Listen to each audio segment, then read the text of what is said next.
ఈ వీడియో వచ్చేసి Saturday night తీసిన వ్లాగు. యూజువల్లీ మేము నైటు చపాతీ అట్లా చేసేస్తాం, కానీ ఆ రోజు ఎందుకో రైస్ తినాలనిపించింది. రైస్లో కూడా కొంచెం డిఫరెంట్గా చేద్దామని కుష్కా చేస్తున్నా.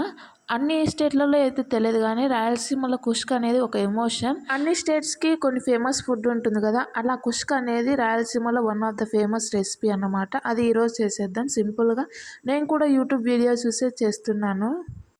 ఇది ప్లెయిన్గా అయినా తినచ్చు, చికెన్ కర్రీ లేకైనా కూడా చాలా బాగుంటుంది. ఒకసారి ట్రై చేయండి ఈ విధంగా.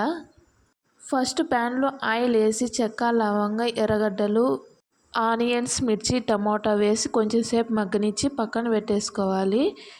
అది చల్లారిన తర్వాత అందులో పెరుగు యాడ్ చేసి మిక్సీ చేసుకోవాలి. తర్వాత అదే ప్యాన్లో కొంచెం ఆయిల్ వేసి జీరా వేసి ఆనియన్స్, మిర్చి వేసి కొంచెం వేగనిచ్చుకోవాలి. అందులో ముందుగా పేస్ట్ చేసుకున్న పేస్ట్ వేసి కొంచెం ఆయిల్ తేలే వరకు మగ్గనిచ్చుకోవాలి. అందులో గరం మసాలా, ధనియాల పొడి, కారం, సాల్ట్ యాడ్ చేసేసుకోవాలి.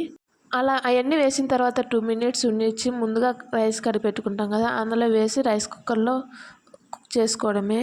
ఈ వీడియోనే కాకోకుండా రాయలసీమలో ఫేమస్ అయిన 3 ఫుడ్ ఐటమ్స్ అయితే నా ఛానల్లో అప్లోడ్ చేసిన, వెళ్ళి చెక్అవుట్ చేయండి ఇంట్రెస్ట్ ఉంటేనే. ఈ రెసిపీని చూస్తే మీ మైండ్లో ఏం రన్ అవుతుందో కామెంట్ సెక్షన్లో కామెంట్ చేయండి, నేను తెలుసుకుంటున్నాను.